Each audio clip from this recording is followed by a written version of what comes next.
Assalamualaikum warahmatullahi wabarakatuh. Selamat siang pada Ibu Dr. Kinkin Yuliarti Subarsa Putri, MSI CICI CPR selaku dosen pengampu mata kuliah teori komunikasi, dan juga kepada teman-teman semua. Kali ini kami dari kelompok 1 mohon izin untuk memaparkan materi mengenai Introducing Communication Theory. Di sini saya tidak sendiri, saya bersama teman-teman saya. Oke, sekarang kita masuk ke materi pertama, yaitu berpikir tentang komunikasi. Ada definisi, model, dan etika. Yang pertama ada definisi of communication. Menurut Catherine Miller, tahun 2005 berpendapat bahwa konsep komunikasi terus mengalami perubahan dari waktu ke waktu. Tetapi argumen ini dibantah oleh Tenholm yang mengilustrasikan komunikasi seperti koper, yaitu barang bawaan yang dipenuhi segala macam ide dan makna yang unik, sehingga beberapa konseptual ini diabaikan oleh banyak orang. Lalu ada menurut Frank Dance tahun 1967 menggambarkan proses komunikasi seperti spiral atau helix, yang mana pengalaman komunikasi bersifat kumulatif dan dipengaruhi oleh masa lalu, sehingga komunikasi dianggap proses yang berubah dari waktu ke waktu dan di antara orang-orang yang berinteraksi. Lalu di sini ada simbol dan makna. Komunikasi diibaratkan sebagai simbol. Simbol adalah representasi dari fenomena yang berubah-ubah, sehingga komunikasi merupakan simbol yang disepakati oleh kelompok bersama, baik verbal maupun non-verbal. Lalu di sini ada komunikasi sama dengan makna. Komunikasi dianggap sebagai makna karena di dalamnya memuat pesan yang berisi satu atau lebih dari satu makna. Tanpa makna, maka kita semua akan kesulitan berbicara dan menafsirkan sebuah peristiwa. Lalu selanjutnya di sini ada lingkungan. Lingkungan adalah situasi atau konteks di mana sebuah komunikasi dapat terjadi, meliputi waktu, tempat, sejarah, periode, hubungan, dan latar belakang budaya pembicara dan pendengar. Lalu selanjutnya kita masuk ke models of understanding. Yang pertama ada the linear model. Komunikasi sebagai proses linear, di mana teknologi radio dan telepon dikembangkan untuk mendukung bagaimana informasi dapat tersampaikan melalui sebuah saluran dari pemancar pesan hingga ke penerima pesan tanpa adanya komunikasi dua arah. Lalu masuk ke the interactional model. Menurut Scrum tahun 1954 mengusulkan agar kita mengkaji hubungan antara pengirim dan penerima pesan, sehingga terbentuklah model interaksi di mana utamanya komunikasi terjadi secara dua arah antara komunikator dengan komunikan. Lalu di sini ada the transactional model. Model ini menggarisbawahi pengirim dan penerima pesan secara bersamaan dalam sebuah episode komunikasi. Penerima saling bertanggung jawab atas efek dan efektivitas komunikasi, di mana orang yang terlibat akan membangun berbagai makna. Lalu kita masuk ke ethics of understanding.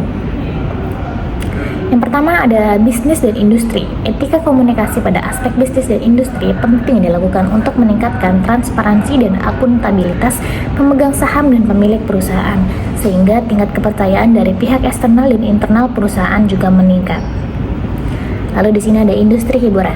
Beberapa permasalahan di industri hiburan seperti melahirkan karya seperti film yang tidak bermoral. Seharusnya industri hiburan bisa membuat karya tanpa adegan kekerasan, seksualitas, dan pengaruh negatif lainnya bagi masyarakat. Lalu di sini ada perguruan tinggi. Perguruan tinggi dan universitas di seluruh dunia perlu membuat kursus pengantar etika dan menjadi kursus wajib yang mengajarkan etika kepada anak didiknya. Lalu ada pengobatan. Komunikasi menjadi penting untuk mengubah landscape budaya terkait isu-isu kesehatan dunia, seperti pengobatan pemberian resep, topik bunuh diri, kesehatan mental, dan masih banyak lainnya. Lalu selanjutnya di sini ada politik. Etika dalam politik menjadi penting, mengingat banyaknya berbagai kasus-kasus pelanggaran etika di dalam politik. Tetapi pemerintah tetap perlu menguatkan regulasi terkait penguatan etika. Lalu selanjutnya yang terakhir ada teknologi. Etika dalam lingkup teknologi berkenan dengan banyaknya penyebaran luasan konten hoax, pornografi, dan kekerasan, sehingga perlu ditingkatkan pemahaman terkait etika dalam penggunaan teknologi. Oke, untuk selanjutnya adalah thinking about the field, tradition, and context. Di sini ada 7 tradisi teori komunikasi oleh Craig 1999. Jadi yang pertama itu ada tradisi retorika. Nah, tradisi retorika itu tertarik pada pidato publik dan berbicara di depan umum serta fungsinya dalam masyarakat. Nah, selanjutnya ada tradisi semiotika, yaitu studi tentang tanda sesuatu yang dikira alami dan jelas itu perlu dipertanyakan konteksnya. Nilai dan struktur itu asalnya dari tradisi. Jadi semiotika ini menentang kata itu memiliki arti yang tepat. Selanjutnya adalah tradisi fenomenologi, yaitu interpretasi pribadi tentang kehidupan sehari-hari dan aktivitas. Sistem kepercayaan individu tidak boleh menyertai pembicaraan. Lalu ada tradisi bernetika, yaitu mengungkap kerumitan makna pesan dengan menggarisbawahi ketidakpastian umpan balik yang kita terima. Lalu ada tradisi sosiopsikologi, yaitu perilaku seseorang itu dipengaruhi oleh sesuatu yang lain, sesuatu yang disebut para psikolog sosial itu sebagai variabel. Lalu tradisi sosiokultural, yaitu interaksi sehari-hari kita dengan orang lain sangat bergantung pada pola budaya dan struktur sosial yang ada sebelumnya. Yang terakhir itu tradisi kritikal, yaitu secara terbuka mempertanyakan asumsi yang memandu suatu masyarakat adalah sah. Lalu ada 7 konteks komunikasi. Yang pertama itu intrapersonal, yaitu komunikasi dengan diri sendiri. Yang kedua interpersonal, yaitu komunikasi antara 2 orang. Yang ketiga grup kecil, yaitu komunikasi dengan sebuah grup. Yang keempat organisasi, yaitu komunikasi di lingkungan organisasi. Yang kelima yaitu komunikasi publik, yaitu komunikasi yang dilakukan dengan khalayak luas. Yang keenam adalah komunikasi massa, yaitu komunikasi dengan khalayak luas dengan media massa. Yang ketujuh itu komunikasi budaya, yaitu komunikasi yang terjadi di antara orang-orang yang berbeda kebudayaannya. Selanjutnya akan dibahas oleh teman saya. Oke, selanjutnya adalah Introduction Defining Effective Communication. Nah, di sini tuh terdapat buku sumbernya yaitu Andrew David dan Michael Moore.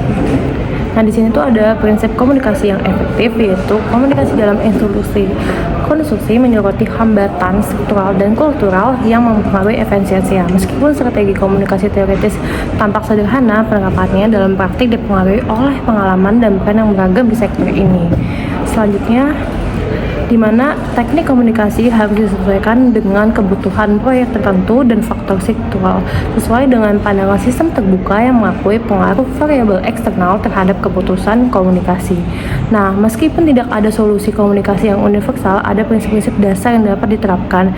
Prinsip-prinsip ini tuh harus fleksibel dan dapat disesuaikan dengan sifat organisasi dan proyek yang terus berubah dalam industri kontemporer. Di sini tuh ada principle of effective communication in the workplace, di mana yang pertama ada awareness. Nah, awareness itu adalah sebuah kesadaran yaitu menjadi komunikasi yang lebih efektif lagi. Jadi kesadaran dalam kita berucap, kesadaran dalam perasaan maupun yang lainnya.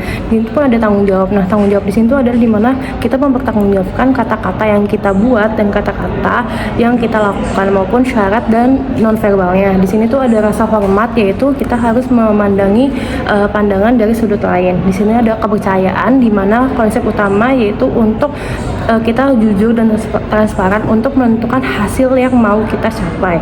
Selanjutnya ada kreativitas, yaitu dimana kreativitas ini dipikirkan bahwa kita harus memikirkan secara off the box atau out, dan dimana tuh bakalan menemukan hasil yang lebih kreatif dan lebih beragam lagi. Nah, lalu selanjutnya di sini ada pentingnya komunikasi efektif bagi manajer proyek. Komunikasi efektif itu merupakan sebuah kunci untuk menjalankan sebuah proyek secara keseluruhan gitu. Manajer proyek ini harus mengelola berbagai aspek seperti ruang lingkup, kualitas, biaya, dan juga durasi proyek. Nah, kalau misalnya komunikasinya tidak efektif, informasi yang salah atau terlambat itu dapat menyebabkan kesalahan besar yang memengaruhi seluruh proyek. Misalnya kalau manajer proyek ini tidak menyampaikan perubahan desain dalam bangunan kepada tim konstruksi tepat waktu, kemungkinan tim tersebut itu akan melanjutkan pembangunan menggunakan desain yang lama, sehingga pada akhirnya memerlukan pembongkaran dan juga mengakibatkan pembengkakan biaya gitu. Lalu yang kedua, di sini ada manajer proyek sebagai fasilitator komunikasi. Manajer proyek ini adalah sebuah jembatan komunikasi antara berbagai pihak, seperti misalnya tim produksi, klien, dan juga tim desain. Proses encoding atau mengirim pesan dan juga decoding, memahami suatu pesan itu sangat penting. Jika manajer proyek tidak mampu memahami atau menyampaikan pesan dengan jelas, informasi penting bisa terlewatkan atau bisa salah dimengerti. Lalu di sini juga yang ketiga, tantangan komunikasi dalam manajer proyek. Manajer proyek ini harus bisa mengatasi berbagai hambatan dalam komunikasi, misalnya perbedaan budaya, bahasa, dan juga struktur organisasi. Gitu. Misalnya saja dalam proyek konstruksi internasional gitu. Seorang manajer proyek ini harus bisa bekerja sama dengan tim dari berbagai negara. Nah, di sini mereka mungkin perlu mengatasi perbedaan bahasa dan budaya dalam tim gitu. Lalu yang selanjutnya itu adalah pentingnya komunikasi dalam kemampuan kepemimpinan.